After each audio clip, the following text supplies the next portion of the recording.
자, 오늘 5장은 아모스서 5장은 애가로 이렇게 쭉 되어 있는데요. 노래입니다, 노래.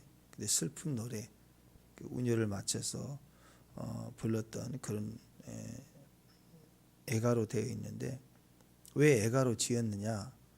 이게 당시 상황이 여로보암 2세 때잖아요. 여로보암 2세 때는 겉으로는 번영과 또 번성, 풍요로움, 그렇죠. 전쟁이 없었어요. 그러니까 얼마나 번성했겠어요. 그 전쟁이 일어날 거라고 일도 생각도 안 하는 그런 상황이죠. 그런데 진짜 하나님 보시는 그들의 내면은 어땠을까? 그랬더니 애가를 부를 수밖에 없더라. 그래서 선지자는 하나님의 눈동자로 이 하나님의 심판을 바라보고 또 그들의 심판받을 수밖에 없는 그 삶의 현장을 보고 울 수밖에 없는 거예요. 달리 무슨 말을 할 수가 없는 거죠. 그래서 애가로 하나님 말씀을 지어서 부르게 합니다. 선지자는 보통 우리가 나바 이렇게 하거든요. 나비. 우리 안에서 끌어오르다 해가지고 막 끌어올라와요.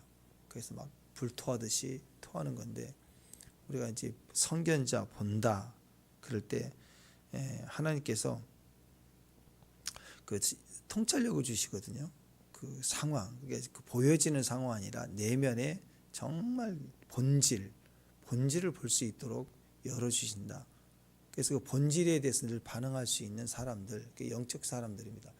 하나님의 교회가 그런 거고 이스라엘 백성들의 세상에 대해서 하나님 보시는 본질을 따라 움직이는 사람들이죠. 그래서 전쟁 중에도 바보 같은 짓이죠. 예배를 왜 드려요? 전쟁 중에 적이 막 앞에 있는데.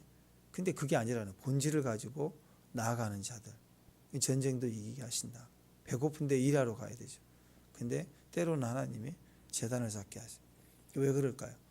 본질에 대해서 집중할 때는 하나님 그렇게 하시는 거예요. 그래서 만나가 떨어졌을 때도 매일 만나는 하루 분량 더 이상 가져가면 썩잖아요. 그래서 그 하루 분량만 욕심내지 않고 가족 수대로 먹을 만큼만 가지고 가게 해요. 더 가져가 봐야 썩어버리니까 냄새가 나고 처리할 게 더 곤란해지는 거죠. 그러니까 사람들은 욕심내지 않고 딱 자기 식구만큼만 가져가. 욕심도 내지 않고. 근데 안식일 날은 일하지 말라 그랬으니까 그 전날 거둔 게 이틀씩 가는 거예요. 하나님 뜻이에요, 다 그게. 모든 것에 대해서 전혀 우리가 세상으로 반응하지 않고 하나님께 반응하도록 하신다. 왜? 하나님이 본질이시니까. 이 모든 역사는 본질에 의해서 움직이신다. 그런 뜻이 있습니다. 그러니까 지금 태평성대라고 하는 그런 시즌을 맞이했습니다. 근데 아니라는 거죠. 무슨 태평성대. 너희들 앞에 곧 있으면 쿠데타 일어나고 6번에 그냥 뒤집어지고 그리고 30년 뒤에는 너희들 망해. 그러면서 왜 그럴 수밖에 없는가? 그런 위기가 오니까 지금 태평성대가 의미 없느냐? 아니라는 거예요. 그 전에 이미 그럴 수밖에 없는 너희 심령의 상태가 어떤 것인 줄 아니? 그 얘기를 하고 있는 거예요. 본질로 보면 엉터리였다는 거죠. 엉터리였다. 그러니까 어제 말씀에서도 매일 아침마다 제사를 드리고 3일마다 11제를 드리고 보통 열심이 아니잖아요. 그죠? 누가 그렇게 하라고 그랬나요? 그렇게 하는 거예요. 열심으로. 근데 봤더니 막 누룩을 섞어 넣어가지고 막 드리는 거예요. 그러니까 자기 멋대로 하고 싶은 대로 열심히 있는데 겉으로 보면 대단한 신앙인데 그 본질을 보면 순 거짓으로 자기 하고 싶은 대로 마음대로 막 하는 거예요. 자, 그런 모습처럼 하나님이 지금 이 상황을 보고 계시다. 너무 슬프다는 거죠. 그래서 멸망으로 가는 그 모습이 기쁨이 될 수 없었더라. 그들의 풍요가 기쁨이 될 수가 없었다. 그래서 애가를 지어 불렀다라는 것입니다. 사람들은요,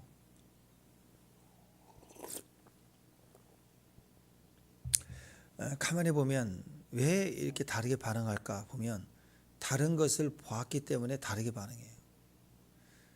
그냥 어느 날 꾸준히 반응하다가 다른 반응이 확 나오는 것은 뭔가를 학습한 거예요. 뭔가를 보았기 때문에 그런 거라고.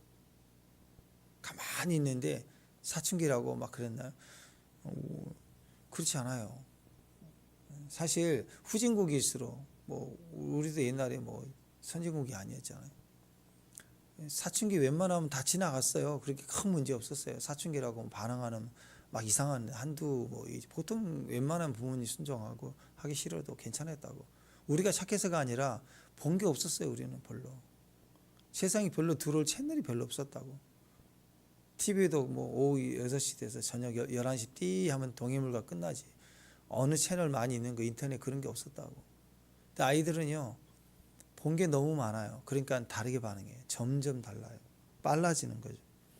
사람은 뭔가 다른 것을 보면 다르게 반응을 합니다. 그래서 우리 크리스찬들은 어떤 사람들이냐면 다르게 반응하는 사람들이에요.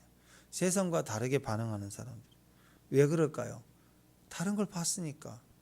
매일 말씀을 보고 매일 하나님의 말씀대로 살려고 하면 반드시 반응이 달라질 수밖에 없다. 그게 하나님의 반응으로 계속해 가면서 우리는 천국 가는 거예요. 그러니까 이 땅에 내 마음대로 살다가 예수 믿었고 내 마음대로 살다가 땡이면 영원한 구원이니까 천국 간다. 절대 그럴 수가 없어요. 한 번 구원은 구원이지만 진짜 구원이 아니니까 계속 자기 마음대로 사는 거예요. 그러니까 어차피 예수님 믿으면 다르게 반응하고 살게 돼 있어요. 더디 될지라도. 그 모습이 없이 한 번 구원은 구원이라고 했다 목사님이. 그럼 땡이구나. 그러면 내 마음대로 그건 아직 구원받지 않는 거예요. 구원받으면 시간이 지나면 어떤 모습이든 닮아가고 두들겨 맞으면서 닮아가든 어쨌든 닮아가게 돼 있는 거예요. 닮아가야 돼요. 반응이 달라져야 돼. 그게 사인이에요. 이 사람 진짜 구원받은 거구나. 내가 정말 구원받았구나. 그걸 스스로 아는 거예요. 그렇지 않나요? 지금 보세요, 여러분. 뭐 여러분 말씀 없이 살 수 있나요, 이제? 다시 옛날로 가서 뭐 세상처럼 술 먹고 막 즐기고 놀면서 살 수 얼마나 갈까요, 그게? 오래 못 가요. 그럴 수도 없고 이제는. 왜 그래요? 그게 구원의 증거가 내 안에 있다고. 예수님을 비방해 봅시다. 욕해 봅시다. 장난으로라도 한번 해봅시다. 안 되는 거예요. 그래서 연예인들, 유명한 연예인들도 연예인들 생활을 하다가 예수를 제대로 믿게 된 사람들은 스크린에서 점점 사라질 수밖에 없어요. 왜? 그렇게 살 수가 없어요. 그런 역할을 할 수가 없는 거라. 그래서 점점 바뀌는 것을 보지 않습니까, 여러분? 그래서 다른 것을 보면 사람은 다르게 반응되어 있기 때문에 반대로 얘기하면 우리는 어떻게 해야 돼요? 계속 봐야 돼요. 하나님의 말씀을 봐야 말씀의 반응이 나오게 돼 있어요. 말씀이 중요한 거예요. 매일매일 부딪혀 봐야 돼요. 그럴 때 말씀 앞에 설 때 예배를 드릴 때 내가 꺾여진 만큼 생명이 나와요. 그것이 우리를 변화시키게 되는 거예요. 그러니까 보는 것대로 반응합니다. 보여진 대로 반응해요. 그래서 뭘 보여주느냐? 보여줘야 돼요. 보여줘야 돼요. 보여주는 가장 좋은 방법은 하나님처럼 미래로 쑥 끄집어서 미래로 보내줘서 보여줄 수는 없잖아요. 그렇잖아요. 그러니까 우리는 어떻게 보여줘야 돼? 말씀으로 보여줘. 말씀을 얘기해주면 사람은 그 말씀을 들을 때 머리에 그림을 그리게 돼 있어요. 그려지게 돼 있어요. 그래서 자꾸 아이들에게도 상황을 보면서 진짜를 말해주기 시작해요. 빙산을 보면 빙산의 실체는 눈에 보이는 그 작은 빙산이 아니죠. 그 눈에 보이는 작은 거 보고 지나가다가 배가 파산되는 거 아니에요. 빙산은 그 물속에 들어있는 거대한 부분, 잠겨있는 부분이 실체입니다. 그게 너무도 크다는 거죠. 그래서 배가 그 보이는 것만 보고 반응하다가 큰일 나는 거예요. 피해가야 된다라는. 영화 타이타닉 뭐 여러 장면이 잘 생각이 좀 길었던 것 같아요. 기억이 별로 생각이 안 나는데 제일 마지막에 배가 파산될 때 그 연주자들이 사명 감당하면서 4주를 가까이 이렇게 연주하면서 바이올린으로 그 모습이 생각나고, 또 부자는 그 상황에서 돈으로 어떻게 보트 타보려고 막 머리 쓰다가 죽는 장면도 생각나고, 몇 장면이 없는데 그 중에 인상 깊었던 장면이 뭐냐면 그 침몰 직전에 그 배 상황을 보여주는 장면이 참 그 영화를 잘 찍었다고 생각하는데, 가판위에 선장들하고 이 선원들은 초긴장합니다. 막 비가 쏟아지고 부딪힐 위험이 없고 새파랗게 질려서 막 긴장하고 막 이거 막 가고 있는데, 스크린이 쭉 밑으로 내려오는데 배 안에 있는 초화, 그 중에서 럭셔리한 제일 고급 장식되어 있는 곳에는 새해를 맞이한다고 1등석이겠죠. 파티를 해요. 새해를 맞이한다고 카운트다운 하는 거. 이제 새해를 맞이한다. 이대로 가자. 막 그렇겠죠. 막 어마어마한 잔치와 파티를 하면서 기뻐해요. 실제 운영하는 사람들은 초긴장이. 이건 양극의 상황이죠. 그러니까 실상을 보고 있는 사람은 긴장할 수밖에 없고 준비하는데, 실상을 보지 못한 사람들은 현재 눈앞에 있는 파티에 열중하고 즐기고 있는 모습이죠. 지금 아모스 시대가 지금 그러고 있는 거예요. 그리고 지금 이 시대도 마찬가지인 거예요. 지금 우리 물론 태극기 막 들고 다니시고 막 이렇게 하시는 우리 어르신들 보면 좀 답답할 때도 있는 것 같지만, 또 한편으로는 왜 그럴 수밖에 없어요. 전쟁을 치르신 분들에게 나라의 위기가 얼마나 중요한 것인가를 아는 거예요. 우리 젊은 세대들은 몰라요. 전쟁을 경험해 본 적이 없기 때문에. 그래서 너무 가볍게 생각할 때가 있어요. 이 시대도 마찬가지로 생각해요. 우리는 아픔과 고난과 배고픔과 그걸 경험하지 못하는 요즘 아이들, MZ세대 다 마찬가지라고 생각합니다. 똑같은 모습이에요. 우리에게는 실상이 없어요. 진짜로 볼 수 있는 눈이 없다고. 자기밖에 모르는 거예요. 회복의 능력이 뭐냐면, 영적인 능력이 뭐냐, 보는 거예요. 분별이에요. 어떻게 볼 수 있나요?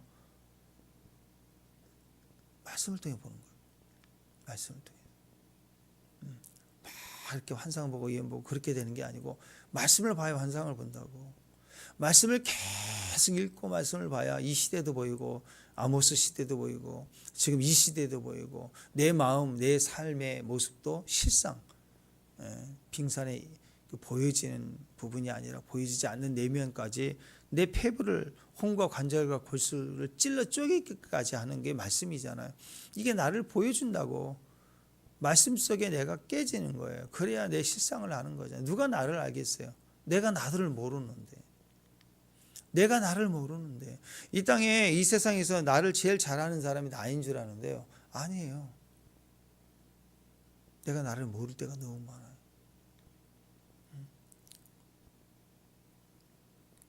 그래서요, 여러분은 이 말씀이 중요합니다. 말씀을 읽고 또 읽을 때, 영적 말씀이 내 안에 들어올 때, 영적인 실상과 실제 우리의 삶의 모습, 영혼의 존재의 모습을 하나님이 말씀해 주시고, 또 우리가 얼마나 깨져야 되는지, 부딪혀야 되는지를 말씀을 들을 때 드러나거든요. 부딪히거든요.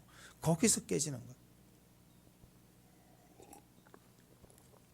아직도 우리 입에 누구 때문이다, 참 언제 바뀔까, 이게 우리 안에 있다면 우리는 아직도 먼 거예요. 아직 이 아모스 시대에 또 멸망 타이타닉에서 춤추고 있는 사람들. 그렇잖아요. 지금 가판에 있는 선장이라면 지금 춤추는 게 파티에 내려가서 밥이랑 함께 먹고 오라고, 그게 들리겠냐고. 초긴장 상태 아닌가요, 지금도? 그런 마음이라는 거죠. 우리가 아모스서를 통해서 우리가 구해야 될 게 그거예요. 그래서 주여, 보는 눈 주세요. 듣는 귀를 회복시켜 주옵소서. 주님의 마음을 주세요. 그러니까 호세아가 이걸 보고는 태평성대 같아 보이지만 애가를 부를 수밖에 없다. 그게 참된 성도의 모습이었다라는. 자, 실상을 2절 3절에 보여주거든요. 2절 한번 보실까요? 2절 어떤 모습인가 보세요. 2절 시작.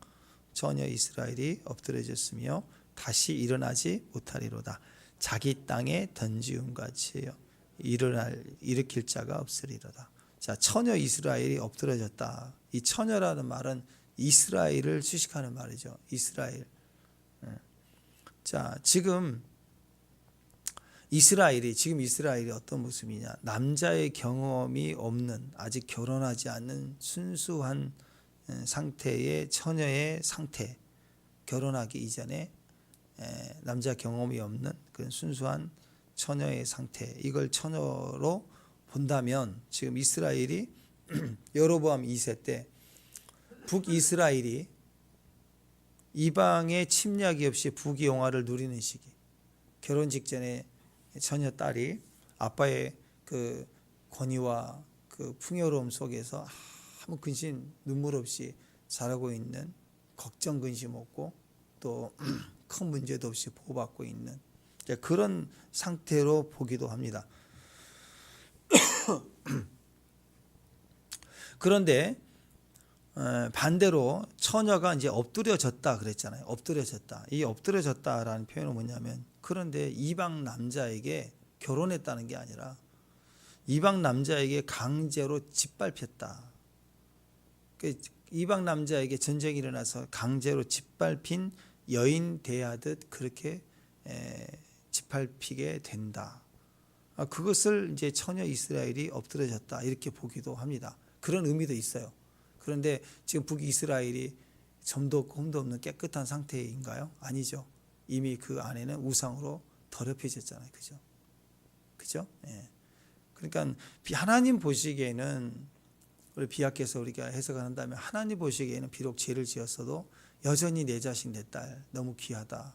근데 곧 있으면 너희는 이방인에게 유린되고 짓밟힐 거야. 이런 상황에서 이 상황이 처녀 이스라엘이 엎드러졌다 이렇게 표현하기도 하지만 또 다르게 보면 처녀의 의미는 결혼해서 아이를 낳아야 행복하죠.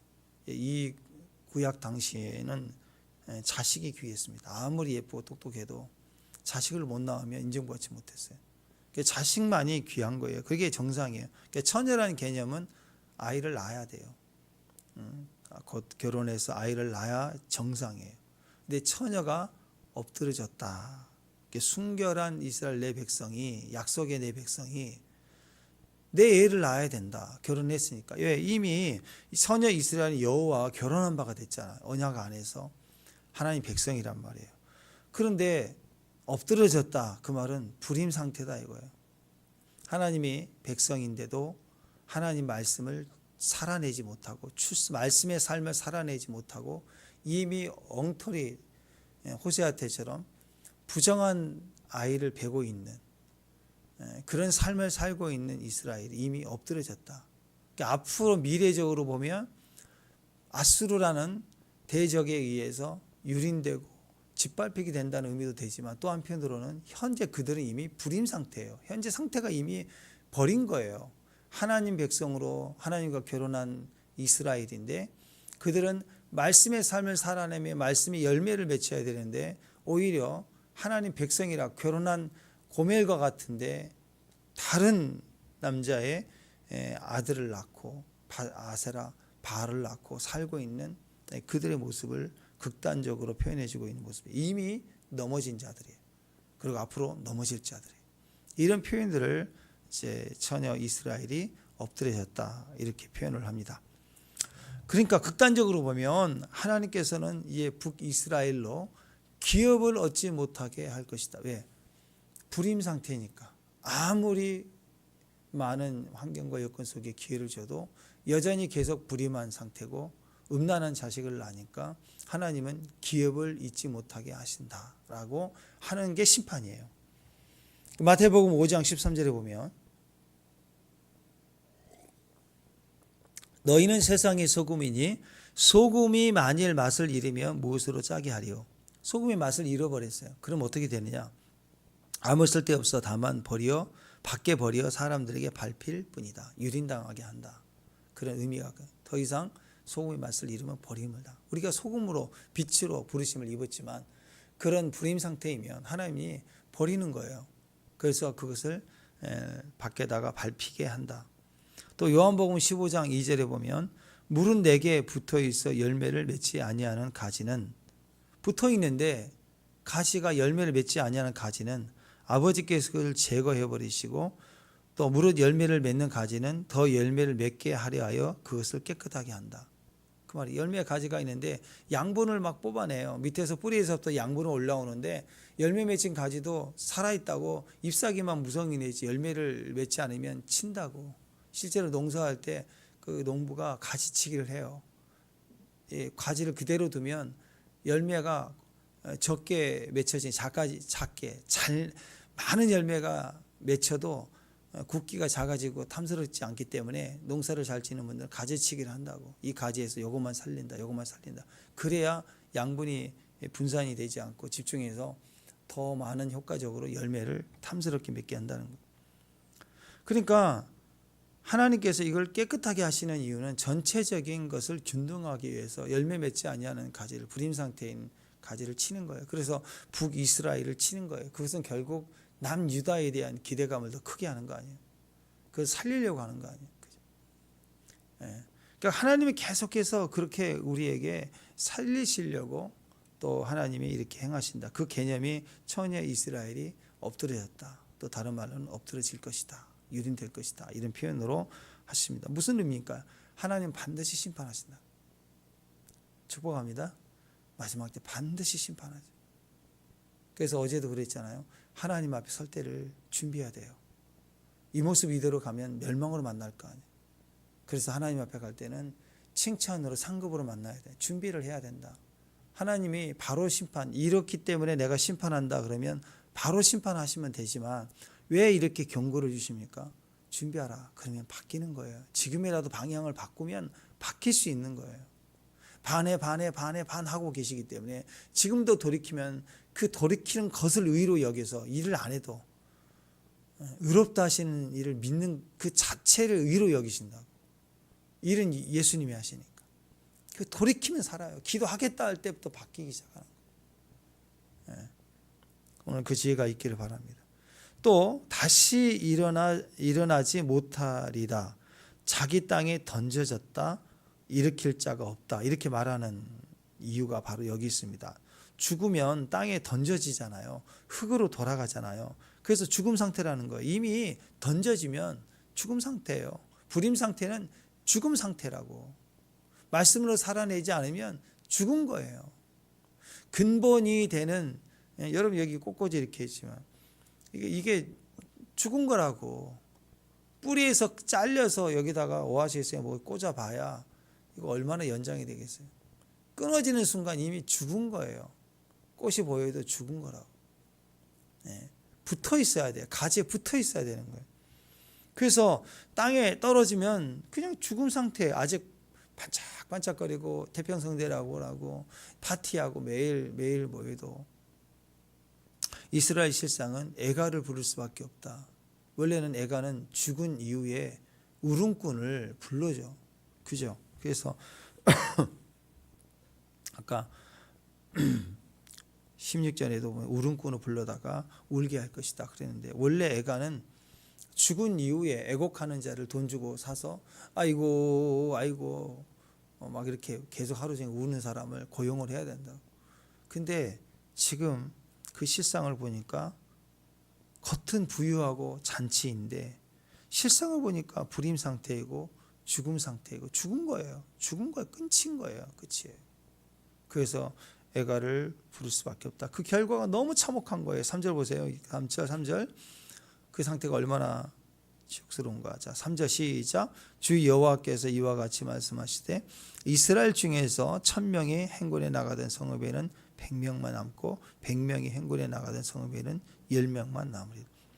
이스라엘이 무너져가는 최후 모습을 보십시오.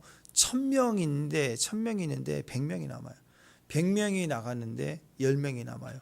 10분의 1만 남아요. 10분의 1. 자, 행군에 나갔다 그러니까 이거 군대죠. 전쟁의 피해로 인해서 10% 남아요. 얼마나 고통스럽습니까? 자, 여기서 이스라엘 중에서 할 때 이 레베이트 이스라엘 나와 있고, 레베이트 이게 무슨 말이냐면 직역하면 이스라엘의 집들에게, 이렇게 집들이에요. 이스라엘이 아니라 이스라엘 집들이라는 표현은 족속이죠. 12족속, 12지파를 얘기합니다. 그러니까 이 전쟁으로 말미암아 12지파, 그 지파들이 다 무너져서 그 족속마다 10% 정도밖에 안 남는다. 그러니까 얼마나 참혹해요. 엄청난 피해죠. 여러분, 중세 때 인류 역사 가운데 가장 큰 피해로 보는 게, 중세 때 유럽 인구를 보면 그 패스트로 죽은 사람이 3분의 1이라고. 여러분, 전염병 돌아가지고 3분의 1이 죽었어요. 엄청난 거잖아요. 그죠? 근데 여기는 10%래요. 10% 남았대. 얼마나 참혹해요. 얼마나 비참해요. 이스라엘을 같이 지파마다 족속마다 10%밖에 살지 못한다. 이게 실상이다. 무시무시한 그런 참혹함입니다. 혹독하신 거죠. 하나님 심판이 혹독하세요. 그런데 하나님 왜 100%가 아니죠? 그 퍼펙트하고 완벽하신 능력이 많으신 하나님의 심판은 100%잖아요. 예, 마지막 때는 100%예요. 근데 왜 이스라엘에 대해서 100% 멸망이 아니죠? 그게 남은 자예요. 남은 자. 언약 때문에 반드시 남겨져. 하나님의 심판은 반드시 남아요. 소수의 사람이라도 살아남을 수 있었던 것은 하나님이 그들과 맺은 언약 때문에 살아요. 그러니까 어떤 사람이 살까요? 끝까지 언약을 붙들고 사는 사람은 살아요.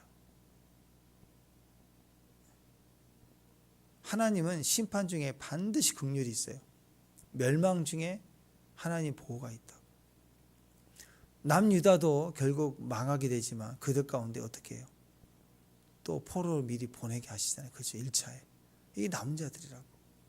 또 이스라엘이 완전히 3차까지 와서 다 멸망을 해도, 유다가 멸망해도 거기 레갑 자손 이런 사람들은 또 남아있는 구루터기들이 있다고. 하나님의 원리는요, 대우주 전쟁 대심판 나도요 남은 자 있다니까요. 누구예요? 누구? 말씀 언약에 서 있는 사람들 남아요. 그래서 여러분, 요한계시록에도 보려면 대환란이 시작될 때 1차 그룹 휴거된다고 그랬죠. 남은 자들이에요. 빌라델피아 교회 무리들, 또 7교회로 상징되어 있는 7교회 중에서 이기는 자들은 그 이기는 자들 소수들은 남아요. 1260일 동안 예언하게 해요. 예언. 하나님 말씀을 말하는 사람들 아니에요. 언약 때문에 사는 사람은 남은 자들이라. 그러니까 베리칩을 안 봐야 된다. 뭐 어떤 사람 베리칩이 막 육룡이라고 난리 났는데, 짐승표를 안 받아야 사는 게 아니고요. 말씀을 인쳐야 돼요. 말씀을 가지고 있어야 산다고. 마지막 때 죄를 안 져야 우리가 지옥 안 가는 게 아니라 다 죄인이니까 예수를 믿어야 지옥 안 간다고. 소수의 사람들이 심판 중에도 살아남을 수 있다는 것은요, 하나님과 맺은 언약 때문입니다. 언약을 기억해야 돼요. 하나님은 이스라엘을 통해서 당신의 뜻을 이루시기로 이미 작정하셨기 때문에 죄를 미워하시면서도 끝까지 긍휼을 베푸시는 거예요. 언약을 기억하시는 거예요. 다른 이방 사람들은 완전히 진멸하시잖아요. 근데 하나님 백성은 끝까지 남겨주십니다. 신기합니다. 아수르 보세요. 하나님이 쓰셨어요. 심판의 도구로. 근데 아수르 멸망할, 바벨론이 아수르를 쳐버리면 아수르가 살아남아요? 다시 재건이 안 돼요. 바벨론을 들어 썼어요. 근데 바벨론을 갖다가 또 이 파사가 와서 쳐버렸어요. 페르시아가 쳐버리니까 바벨론 확 무너지네? 못 일어나요. 또 페르시아 못 일어나요. 헬라 제국이 와서 쳐버리고, 또 로마가 일어나고, 위대했던 제국들이 하나님의 도구로 역사적으로 사용됐지만 쓰러지면 못 일어납니다. 근데 이스라엘은 나라가 망해도 2000년 만에 다시 재건이 되고, 이스라엘은 끝까지 다시 일어서게 되는 거예요. 이게 남은 자예요. 약속 때문에 그런 거예요. 그래서 여러분, 맞아도, 쥐어 터져도, 물어뜯겨도, 핏덩어리가 돼도 안 죽는다니까, 여러분들. 에? 배고파서 창자 꼬여서 뒤틀리고 똥도 안 나오고, 죄송합니다. 물똥만 나오고 안 죽어요. 근데 안 죽네. 영화 보면 그런 거 있잖아요. 다 폭발다고 다 죽었는데 주인공은 조용한데 부지럭 하면서 손 탁 나오면서 일어나고 막 그러잖아요. 주인공 안 죽잖아요. 남은 자는 절대 안 죽어. 절대 안 죽는다. 혹시 죽으면 죽어도 살겠고.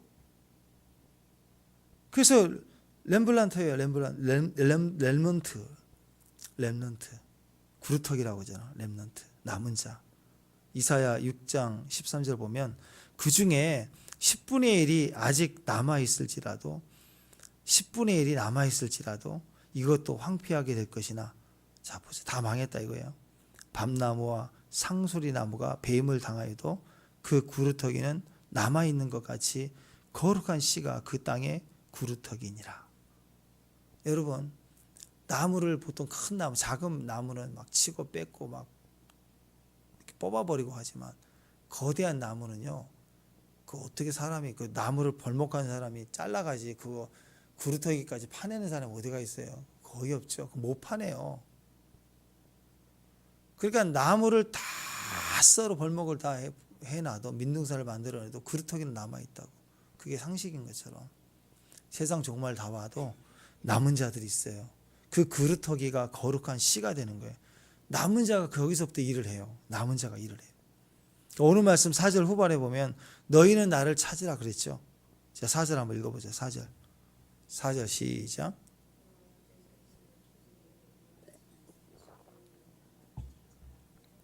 그리하면 살리라. 또 6절인가 나와있죠. 또 읽어보시죠. 시작. 너희는 여호와를 찾으라. 그리하면 살리라. 그렇지 않으면 그 불같이 요셉의 집에 이 말 멸절하니 베들에서 그 붙들 끌 자가 없으리라. 우리가 살아야 돼요. 소망입니다. 그루터기를 보면 소망이 있는 거예요. 소망이. 세상이 다 멸망했다고 해도 그 멸망의 자리를 가서 보면 그루터기가 있어요. 남은 자가 있다. 그런데 그때 그 남은 자들은 어떤 특징을 가졌느냐? 어떤 사람들이 남은 자들이냐? 하나님을 찾는다는 거예요. 남은 자들이 하나님을 찾는 게 아니라 원래 하나님을 찾는 자들이기 때문에 남겨진 거예요. 그러니까 그 남겨진 자들이 그때부터 소명을 발휘하는데 소망이 되는 이유는 뭐냐? 막 하나님을 찾는 소리가 막 나오기 시작하는 거예요. 하나님. 우리가 하나님이라면 멸망 중에 어떤 사람을 남겨두겠어요? 얘는 죽어도 하나님이고 살아도 하나님이다 한 사람을 남겨두지 않겠어요? 그게 그루터기라고. 그게 그루터기. 심판 중에도 심판을 받았음에도 하나님을 찾는 사람들이에요. 그래서 그 땅에 남은 자들이 그 땅이 거룩한 씨앗이 돼요. 그 언약을 기억하는 자들이 하나님 하니까 그 언약 때문에 다시 또 소송케 하세요. 다시 그 땅에다가 막 새로운 시작을 하시는 거예요. 그들은 어디다 던져놔도 하나님이에요. 골짜기에도. 그게 골백이죠. 골짜기 백합화. 골백에다 심어놨어요. 골짜기에다 심어놨는데 아니 백합을 어떻게 골짜기에다 심어놓을 수 있냐고 하나님. 막 원망하는 게 아니라 골짜기 심어놔도 골백 나는 골백이다 그러고 있는 거예요. 가시에 바람에 막 찔려도 골백이다 골짜기 백합화다. 향기를 토해내는 사람들. 이들이 남은 자들이에요. 어디다 갖다 놔도 어디다 던져놔도 계속 골짝 나는 골짜기에서 하나님을 사랑한다 하고 계속 향기를 토하는 사람들이라고. 하나님을 찾는 사람들이에요. 그러니까 그 다 폐허가 되는 그 자리에서도 10% 남는다 그랬잖아요. 근데 10% 남아서 갔더니 그 10%도 다 폐허가 되고 황폐한 것처럼 보이는데 그 10%가 거기서 나는 골백이다 막 그러니까 하나님의 약속을 기억하는 그들 때문에 다시 새로운 시작을 하시는 거예요. 심판 후에도 그들을 통해서 새로운 시작이 일어난다라는 거예요. 다시 열매를 맺게 하신다라는 거예요. 그래서 그 약속을 이 전체를 엑기스로 짜서 지금 말씀하시는 것이 너희는 나를 찾으라 그리하면 살리라. 짧게 얘기하면 남은 자가 되라. 다 망해도 남은 자가 있으면 나는 다시 시작한다.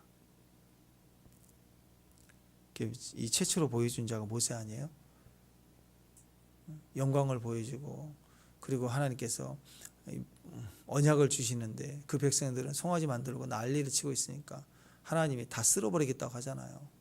그때 모세가 뭐라고 그래? 하나님 자기 이름의 생명책을 지우달라면서 이 백성을 살려달라고 하면서 언약을 얘기하잖아. 하나님의 백성 아니냐고.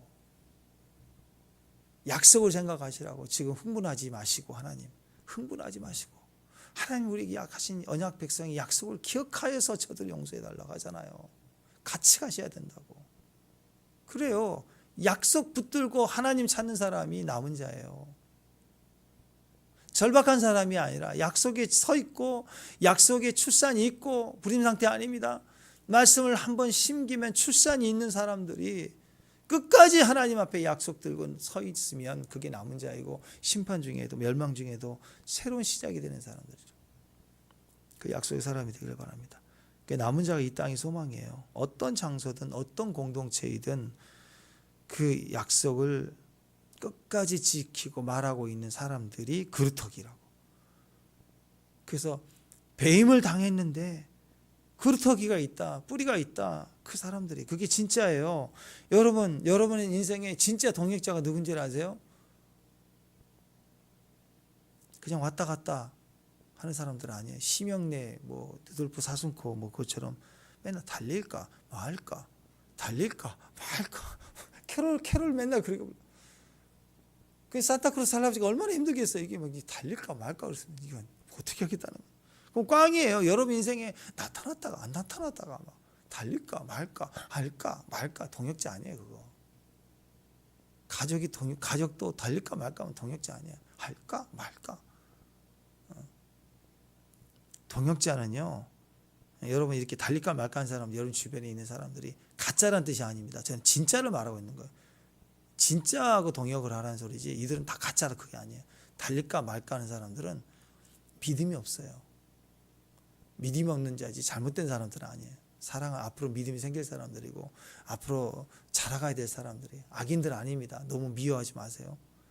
근데 동역해야 될 사람은 믿음 있는 사람들이에요. 남은 자들이에요. 어떤 사람인지를 아세요?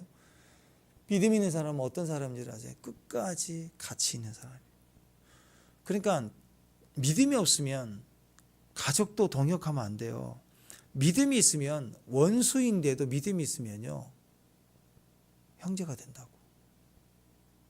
그래서 원수도 보통 원수입니까? 평생 원수잖아요. 평생 원수인데 약속했으니까 하나님이 짝지어진 거 나누지 못하지니라. 그래서 억지로 언약 때문에 살고 있는 거예요. 언약 때문에. 근데 가다 보면 어떤 일을 벌여요? 가장 베스트의 동역자가 되는 거예요. 왜? 믿음은 나도 부족하고 너도 부족하지만 가면서 완성이 되어져. 믿음만 있으면 언약을 두면 무조건 기름 부음이 증가돼요. 형제가 연합되면 원수라도 형제가 된다고. 기름 부음이 증거가 되는 거예요. 기름 부음이 있으면 원수라도 하나가 돼서 의를 이루게 돼 있고 기름 부음이 없으면 가족이라도 원수 된다니까요. 영 앞에서는 말씀 앞에서는 쪽쪽해집니다. 쪽쪽해져요. 저는 장례식 참여하면서 요즘에는 많이 사람들이 안 싸우려고 하니까 그러지. 예전에 장례식 참여하면 싸우는 분들 많아요. 장례식 가서 예배를 드리려고 하면 제사 드려야 된다고 괜히 막 뒤집어진 사람이 있다고. 끝까지. 그래서 거기서 막 예배를 못 드리게 하고 막 싸우는 분도 있어요. 나누시더라고. 불효자가 그날은 아버지 장례식장에 효자가 되려고 막 갑자기 나타나가지고 제사를 해야 된다고 고집 피우고 막 난리네. 그러니까 여러분 믿음을 가지고 살려고 하면 쪼개진다고. 가족도 쪼개지고 형제도 쪼개지고 별일이 다 생겨요. 근데 원수도 정말 싫은 이런 종류의 사람은 상전도 안 해야 되겠다. 말도 안 섞는다. 그런 분들도 우리 교회 보면 다 만나잖아요. 근데 같이 믿음 안에서 언약 안에서 둘도 없는 동역자가 돼서 열매를 맺고 풍성해지는 걸 봐요. 함께 완성이 되어지는 거예요. 그럴 때 함께 환난도 다 면하는 거예요. 그게 시편 133편 아니에요? 형제가 연합하여 동거함이 어찌 그리 선하고 아름다운가. 머리에 있는 보배로운 기름의 수염 곧 아론의 수염이 흘러서 그 옷깃까지 내림 같고 헐몬의 이슬이 시온의 산들에 내림 같도다. 거기서 여호와께서 복을 명하셨나니 영생이로다.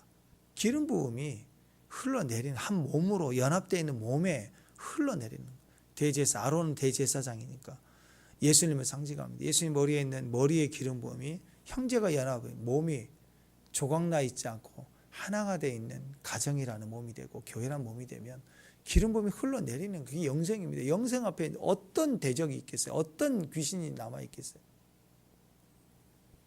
형제 연합은 강력한 파워입니다. 강력한 승리가 됩니다. 이게 남은 자예요. 남은 자들은 연합을 하죠. 언약 때문에. 요한계시록의 빌라델피아 교회 형제 사랑이라는 이름하는 그 교회 전체가 요한계시록 3장 10절 이하를 보면 이렇게 나와요. 네가 빌라델피아 교회죠. 나의 인내의 말씀을 지켰은지. 말씀을 지켰대요. 남은 자가 됐더니 내가 또한 너를 지켜 시험의 때를 환난의 때를 면하게 하리라. 이 빌라델피아 교회 전체가 형제의 연합을 이루니까 그들은 교회 전체가 남은 자의 사명을 감당. 나머지 6교회는 그 교회마다 뭐가 있습니다. 이기는 자들은 이기는 자들, 소수의 사람들, 그들이 구루터기 남은 자가 됐지만 이 교회는 형제의 연합을 이루니까 전체가 하나가 되어졌더라. 아무도 내 면류관을 피하지 못하리라. 그러면서 이기는 자는 내 성전의 기둥이 되게 하리니 그가 결코 다시 나가지 아니하리라. 이제는 절대 꺾이지 않아. 하나님 성전 기둥이 어떻게 꺾여요? 구루터기라도 나무가 배임을 당할 수 있지만 그래서 구루터기가 됐죠. 그러나 그런 사람들이 세워졌을 때 하나님으로 다시 세워졌을 때 성전 기둥이에요. 기둥은 넘어질 수가 없는 거예요. 하나님의 이름, 곧 하늘의 하나님의 성, 하늘에서 내 하나님으로부터 내려오는 새 예루살렘의 이름과 나의 새 이름을 그 위에 기록하리라. 이런 완전한 승리가 남은 자들에게 있다. 하나님 그 모습을 보고 오늘 이스라엘에게도 그 얘기를 하고 계시는 거예요. 결국 마지막 하나님 심판을 주지만 15절 읽습니다. 15절 시작. 너희는 악을 미워하고 선을 사랑하며 성문에서 정의를 세울지어다. 만군의 하나님 여호와께서 혹시 요셉의 남은 자를 불쌍히 여기시리라. 반드시 남은 자를 긍휼히 여기시고 회복시켜 주시고 새롭게 하시는 거예요. 그러니까 너희는 악을 미워하고 선을 사랑하며 성문에서 정의를 세우라. 무슨 뜻입니까? 남은 자 되라는 거예요. 언약을 기억하라. 오늘 말씀으로 나오잖아요. 6절 또 4절 뭐라고 나왔습니까? 나를 찾으라. 그리하면 살리라. 남은 자가 되라. 오직 하나님 말씀 붙들고 서 있는 끝까지 하나님을 찾는 믿음의 정도 되시기를 주님의 이름으로 축원합니다. 기도하겠습니다. 하나님 기름 부음에 있는 또 우리를 부르신 자리에 끝까지 동역하고 그 자리에 서 있는 그 사람이 돼서 말씀의 언약을 기억하여 그 말씀을 이루는 삶을 사는 말씀의 출산을 30배, 60배, 100배로 계시라는 귀한 종들 되게 하옵소서. 예수님 이름으로 기도합니다.